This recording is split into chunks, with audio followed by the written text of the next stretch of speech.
Graça e paz, mais uma vez juntinho com vocês, com o programa Tua Luz em Nós. Para a sua edificação, São João 8, versículo 32 nos diz assim: conhecereis a verdade e a verdade vos libertará. A verdade que é a palavra do Senhor, viva, que vai de encontro à tua vida no dia de hoje. Estamos felizes porque está conosco a pastora Genoveva Araújo, que faz parte do Conselho de Pastores de Foz do Iguaçu. Seja bem-vinda, pastora. Obrigada, irmã Maria. É um prazer estar aqui no seu programa. Nós iremos agora para o intervalo e já voltamos. Em nome de Jesus. Apoio Cultural Cozinha Brasil, o melhor buffet da cidade. Atendemos refeições por quilo, marmitex e dietas especiais com recomendação médica. Cozinha Brasil, na rua Jorge Sanvas, 570, esquina com a Avenida JK, fone 3025-1700. Voltemos com o programa Tua Luz em Nós, juntamente com a pastora Genoveva, que faz parte do Conselho de Pastores de Foz do Iguaçu. Já quero aqui fazer uma pergunta para a pastora. Qual é a prioridade do Conselho de Pastores para a cidade de Foz do Iguaçu? Ana Maria, como lhe falei, é um prazer estar aqui nessa tarde, conversando com você e com toda a população de Foz do Iguaçu. Faço parte do Conselho de Pastores já há alguns anos e a gente tem como prioridade primar pela unidade dos pastores e dos ministros evangélicos de Foz do Iguaçu. Tendo em vista que a palavra de Deus diz que a bênção do Senhor vem na unidade, vem na união, né? Que o Senhor vai determinar a vida e a bênção para sempre onde há união. Então a prioridade do Conselho de Pastores é mover os pastores nessa unidade através do amor de Cristo. E como funciona o Conselho de Pastores? O Conselho de Pastores se reúne semanalmente. Nós temos uma diretoria executiva que é composta por um presidente, um vice-presidente, uma diretora administrativa e uma diretora financeira, com a qual eu faço parte dessa função hoje. Respondo pela diretoria financeira. Essa junta diretiva, ou esse conselho diretivo do Conselho de Pastores, tem trabalhado com departamentos que buscam trabalhar a necessidade do Conselho de Pastores, tendo em vista sempre o trabalhar com os ministros e não com as igrejas. Então nós nos reunimos semanalmente. Nessas reuniões nós temos encontros de unidade, onde nós vamos orar juntos, onde nós vamos buscar a palavra de Deus para a cidade de Foz do Iguaçu, onde nós apresentamos a cidade de Foz do Iguaçu semanalmente diante do Senhor. Basicamente, nós temos duas reuniões que são prioridades para nós, que é a reunião plenária, toda primeira quarta de cada mês, e o café da unidade, que acontece toda quarta-feira do mês, a última quarta-feira de cada mês praticamente. Nessas reuniões, a gente tem buscado o entendimento dos pastores, que nós não somos pastores de um pequeno grupo, mas nós somos pastores de uma cidade.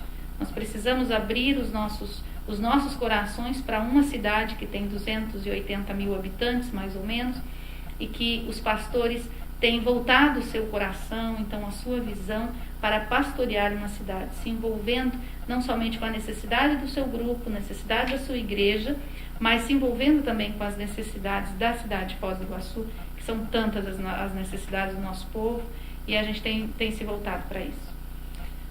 E também isso atribui muito para Foz do Iguaçu, este Conselho de Pastores.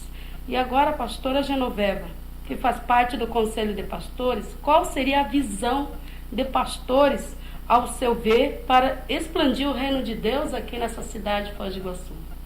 Hoje, como Conselho de Pastores, nós temos visto que nós vivemos numa cidade muito importante a nível mundial. Nós vivemos numa cidade que nós temos 72 povos representados.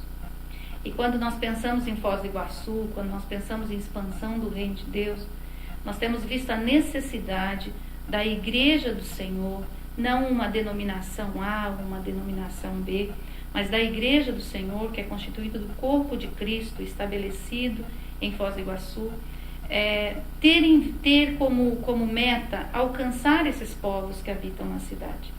Porque quando nós pensamos numa evangelização mundial, hoje nós temos privilégio de estar em um único lugar com 72 nações representadas. Então, o que nós temos buscado hoje é que a igreja abra as portas para essas 72 nações. Que a igreja entenda que nós necessitamos fazer missão aqui. Não precisamos mandar missionários para a África, para a Europa, para outras nações, se nós temos tantos povos a serem alcançados aqui. Não significa que nós não devamos trabalhar com projetos missionários, mas o que nós temos entendido como Conselho de Pastores é que nós precisamos conquistar primeiramente essas nações que estão habitando nessa cidade. Uma outra visão do Conselho de Pastores é da igreja estar se envolvendo nos diversos níveis, nos diversos canais da sociedade. Se envolverem nos conselhos municipais, por exemplo. O Conselho de Pastores tem procurado estar envolvido no Conselho de Saúde, no Conselho de Ação Social, onde são cadeiras importantes que o povo de Deus precisa estar assentado, não para estabelecer a sua própria vontade, mas para trazer os princípios do reino de Deus para a nossa cidade. Tendo em vista que a própria oração do Pai Nosso diz, venha o teu reino, seja feita a tua vontade. O que é vir o reino de Deus à nossa cidade? São os princípios do reino de Deus sendo estabelecidos nos diversos canais de influência da sociedade, na cultura, no esporte, na saúde.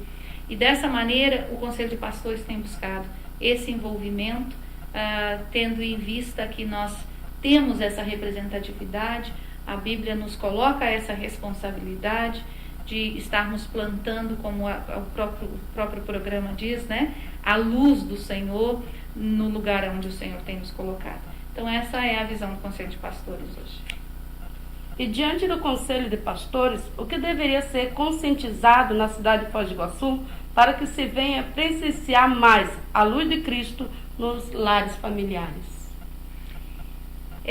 A senhora abriu o programa hoje falando sobre o conhecer a verdade, e a verdade vai libertar. A gente tem vivido numa sociedade hoje de famílias completamente desestruturadas, de lares desestruturados. E a nossa sociedade é um resultado da desestruturação dos nossos lares. Quando a gente começa a ver as estatísticas da nossa cidade, a ver aquelas coisas, a ouvir nos meios de comunicação aquilo que não agrada ao nosso coração, do que está acontecendo com os nossos jovens, do que está acontecendo com as mulheres em Foz do Iguaçu, a violência doméstica, a exploração sexual que existe na nossa cidade, a desigualdade social, nós começamos a perceber que o problema não é um problema político, que o problema não é um problema financeiro, que o problema é um problema espiritual. Porque nós vivemos em lares hoje, a grande maioria do povo iguaçuense vive em lares onde não brilha a verdade. Até nós professamos religião. Muitos lares professam uma religião, porém não conheceram a verdade. E a palavra de Deus diz que Jesus Cristo é o caminho, a verdade e a vida. Como levar vida para dentro dos lares se não conhecer a palavra de Deus? Então a nossa visão hoje é fazer com que o reino de Deus se expanda através dessa verdade. Como essa verdade vai se expandir? Através do povo cristão. Não há como você transformar uma sociedade se não transformar um indivíduo. Não há como transformar um indivíduo se não for através de um relacionamento. E este relacionamento se dá no contato entre alguém que conhece a verdade e alguém que está vivendo longe dela. Esse processo de trazer a verdade ou trazer a luz do Senhor para dentro dos lares é a única maneira de nós transformarmos a nossa cidade. Não há como nós tirarmos Foz do Iguaçu do lugar onde ela se encontra na estatística nacional, a não ser através da palavra de Deus, através de uma ação efetiva do povo de Deus, mostrando que verdadeiramente essa luz que nos foi trazida através de Cristo Jesus pode brilhar através da nossa vida e assim entrar em todos os lares de Foz do Iguaçu. Estamos aqui com a pastora Genoveva, que faz parte do Conselho de Pastores de Foz do Iguaçu. Nós vamos para o intervalo e já voltamos. Apoio Cultural Balaio de Pão. pães, bolos, tortas, biscoitos, doces, salgados, fritos e assados, almoço self-service, picanha na pedra, galinha caipira, sukiyaki e aos domingos, frango assado e churrasco especial. Avenida Felipe Vancher, 1106, Jardim Iguaçu, fone 3028-6080.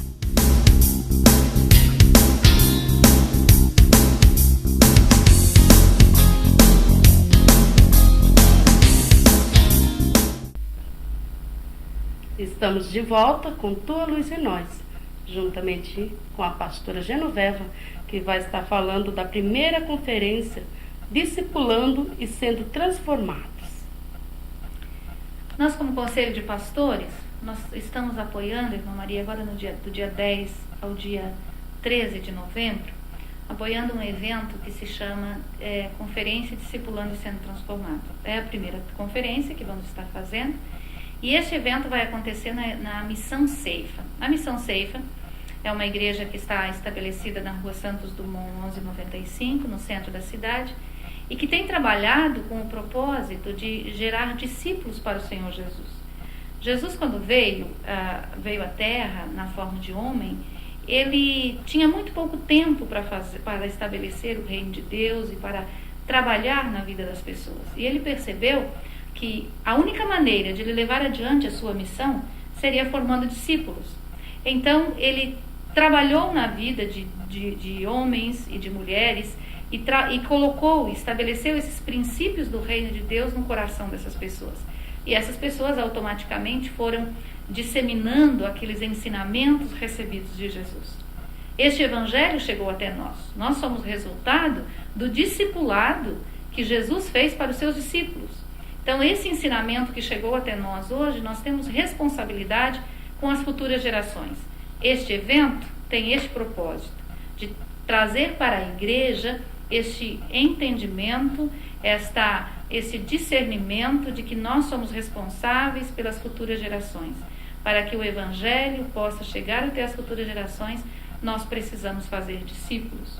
Por isso, essa proposta dessa conferência, que acontece no mês de novembro, estarão conosco o pastor Odilon Vergara, da cidade de Curitiba, também o pastor Sandro de Oliveira, da cidade de Fortaleza, e também como palestrante, um dos palestrantes principais é o pastor Eugênio Carlos, que faz parte também da Missão Ceifa aqui em Foz do Iguaçu. Será um prazer recebê-los e as informações vocês podem receber pelo telefone 3523-5625. Mais uma vez, vamos para o intervalo e já voltamos com a pastora Genoveva dando uma palavra. Apoio Cultural Decorsol, cortinas, colchas, almofadas, persianas, tapetes, papel de parede, portas sanfonadas. Decorsol, cortinas e acessórios. Na Avenida João Paulo II, 1175, Jardim Panorama, fone 3525-2349.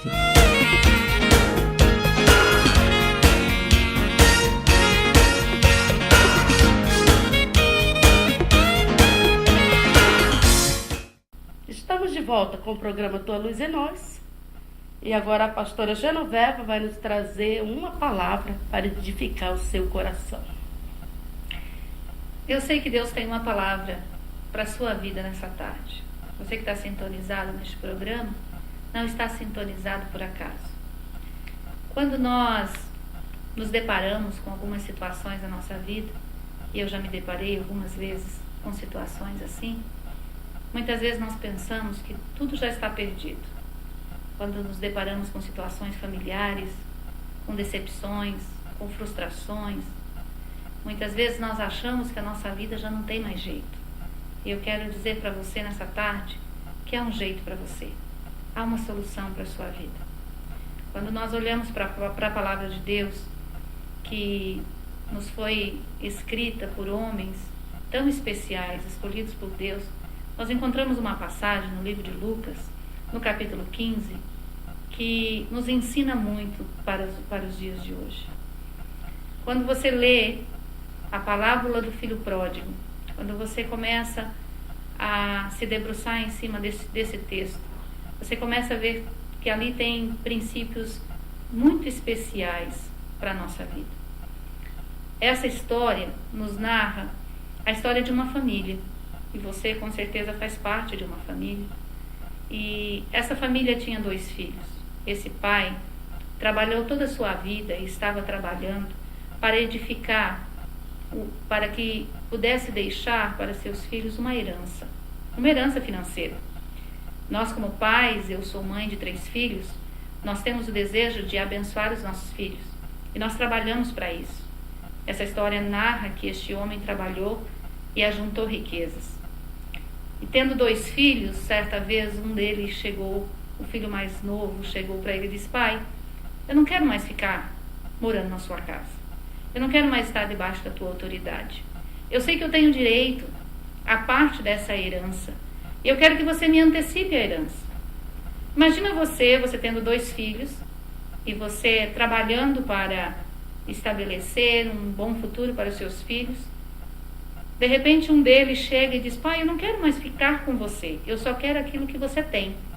Me dá a parte que me cabe, porque eu quero viver a minha vida.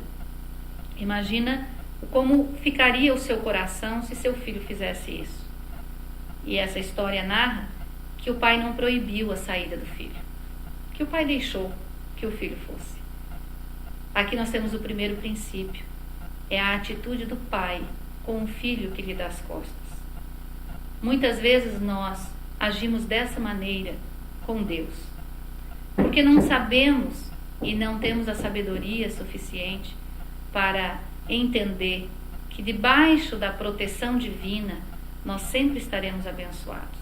Achamos muitas vezes que nós podemos desfrutar de tudo aquilo que Deus nos dá sem estarmos submissos a Ele, sem estarmos obedecendo a Ele.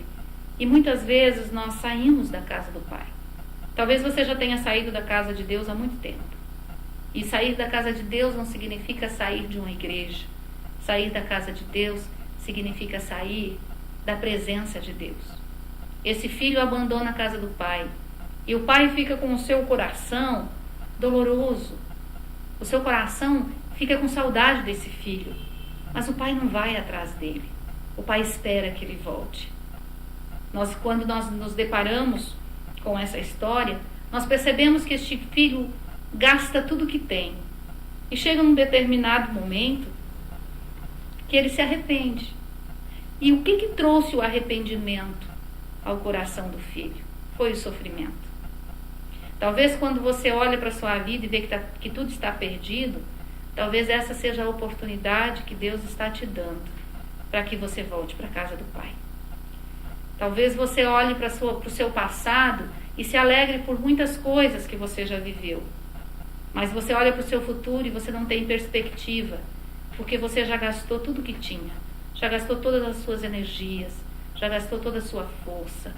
Você já não tem mais forças emocionais para continuar vivendo, para estar se relacionando com as pessoas. E Deus quer dizer para você hoje que há uma casa que está te esperando de volta. E essa casa é a casa do Pai. E às vezes você pode perguntar: mas como eu volto para a casa do Pai? Eu nem sei o caminho de volta para a casa do Pai. Na parábola do filho pródigo, o filho pródigo cai em si. E como ele já conhecia a casa do Pai, ele retorna para casa e chega diante do Pai e diz: Pai, eu pequei contra o céu e contra ti. Eu já não sou digno de ser chamado teu filho, mas receba-me, faze-me como um dos teus jornaleiros, faze-me como um dos teus servos. Eu não tenho mais direito de ser teu filho, porque quando nós nos afastamos de Deus, entra no nosso coração um sentimento de falta de merecimento. Nós não merecemos o amor de Deus, nós não merecemos voltar para a casa de Deus, não merecemos voltar para a casa do Pai, e esse sentimento nos leva até o Pai. Mas eu quero dizer para você hoje que Deus está te esperando mesmo com esse sentimento de merecimento. O Pai está aguardando, e a única coisa que Ele quer que você diga hoje é: Pai, pequei contra o céu e pequei contra ti. Se eu não sou digno de ser recebido como teu filho, receba-me como um dos teus empregados. Mas a atitude do coração do pai não é receber como empregado. Porque pai não tem empregados. Patrão tem empregados. Mas pai não tem empregados. Pai tem filhos. E Deus, Ele quer ser teu Pai. Ele não quer ser teu Senhor, Ele não quer que você o considere como o grande Criador do universo, mas Ele quer que você o conheça como Pai. A religião te dá um Senhor, mas o cristianismo te dá um Pai. Porque você pode me perguntar agora, como eu posso voltar para a casa do Pai?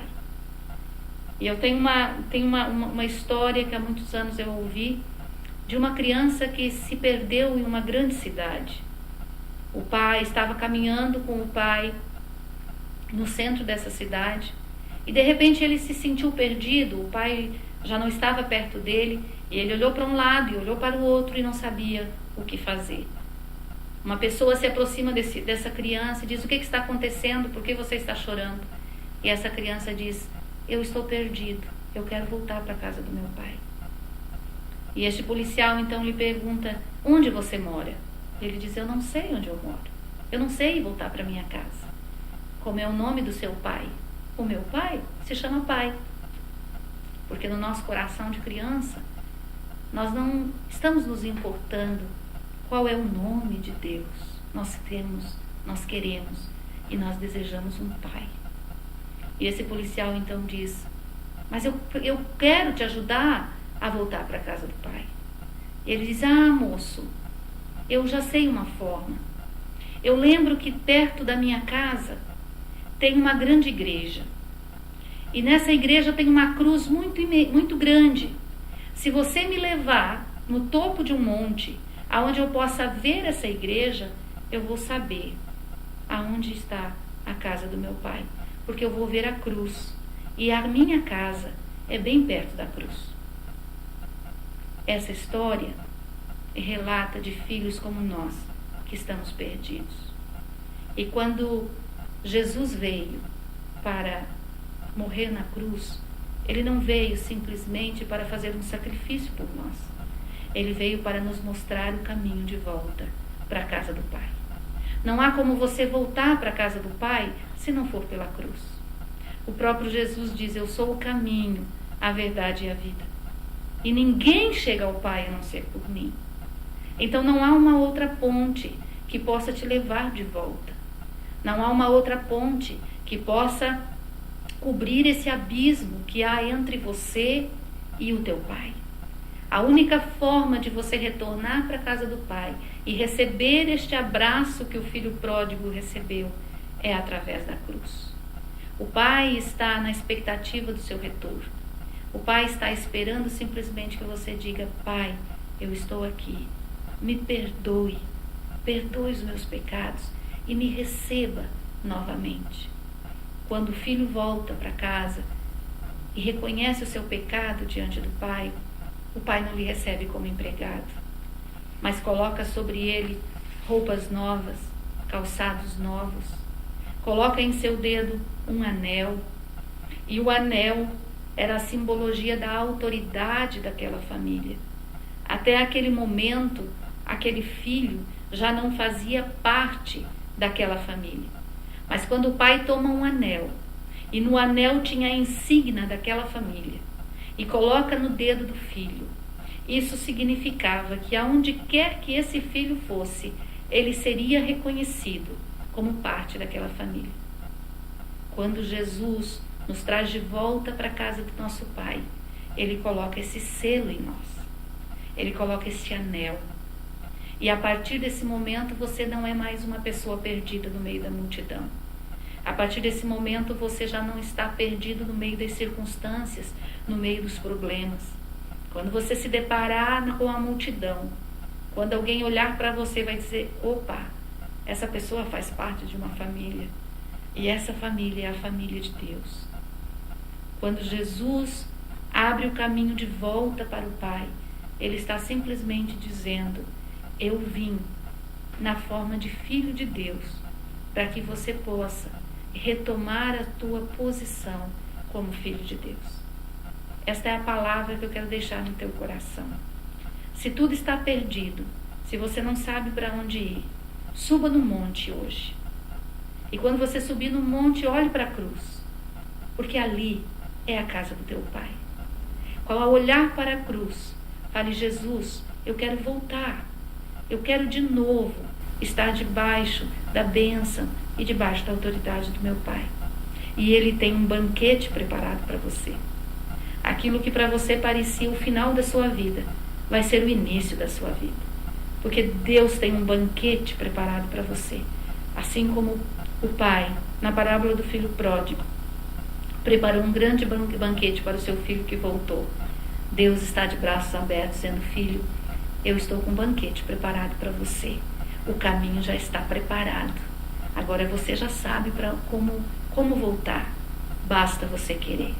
E a minha oração nessa tarde é que esta palavra entre no seu coração e que você decida deixar o caminho que outrora parecia o melhor caminho e voltar para Deus. Que Cristo Jesus, o Filho de Deus, que morreu para que você pudesse retornar para o Pai, abençoe tua vida, abençoe teu lar, abençoe tua família, e que você possa encontrar-se com este Deus poderoso e maravilhoso, que é o nosso Pai. Que Deus te abençoe. Agora vocês vão assistir uma apresentação que criança de uma escola canta uma canção que fala sobre a tão desejada paz que buscamos. A fichinha no chão. Podem acompanhar.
Bom, nós acabamos de assistir esta gravação com essas crianças dessa escola que já estão plantando essa sementinha que é a palavra de Deus, que fala sobre a paz.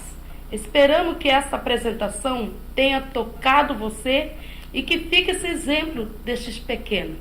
Já quero também agradecer à pastora Genoveva por estar conosco nesse dia.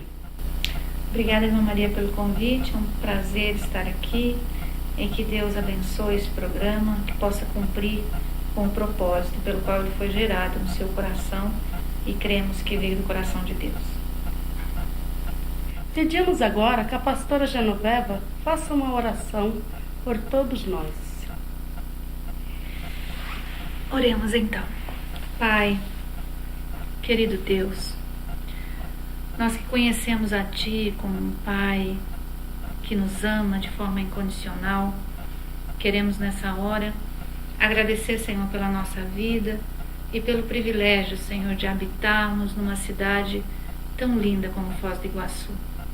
Obrigada porque o Senhor nos presenteou, Senhor, com uma das 8 maravilhas naturais do mundo. Obrigada, Deus, porque as cataratas do Iguaçu têm nos feito lembrar da Tua voz. Tua palavra diz, Deus, que a Tua voz é como o som de muitas águas. E nós queremos orar nessa tarde, Deus, para que a cidade de Foz do Iguaçu possa ouvir a Tua voz, possa ouvir de forma especial essa verdade que foi comentado aqui neste programa, essa verdade que traz a libertação. Pai, que a Tua voz possa entrar nos lares, como está acontecendo nesse dia, e que venha, Senhor, transformar as vidas dos moradores dessa cidade. Pai, nós abençoamos essa cidade com a Tua paz, abençoamos essa cidade com a justiça do Senhor, e oramos mais uma vez, que venha o Teu reino, seja feita a Tua vontade em Foz do Iguaçu, assim como é feito no céu. Nós Te louvamos e Te agradecemos, porque hoje conhecemos a verdade e temos, ó Deus, o privilégio, Pai, de estarmos compartilhando dessa verdade nessa tarde. Obrigada, Senhor, pela vida de cada ouvinte. Obrigada por cada vida que hoje decidiu-se voltar para a Tua casa. E nós declaramos nesta tarde a Tua bênção e a vida para sempre. Em nome de Jesus. Amém. Estamos terminando, mas fiquem todos com a paz do Senhor e até o próximo programa. Apoio Cultural Nacional Materiais de Construção: cal, cimento, areia, pedras, madeira, tijolos e telhas em geral. Nacional Materiais de Construção, na Rua Monsenhor Guilherme, 95, Jardim São Paulo, fone 3525-2721.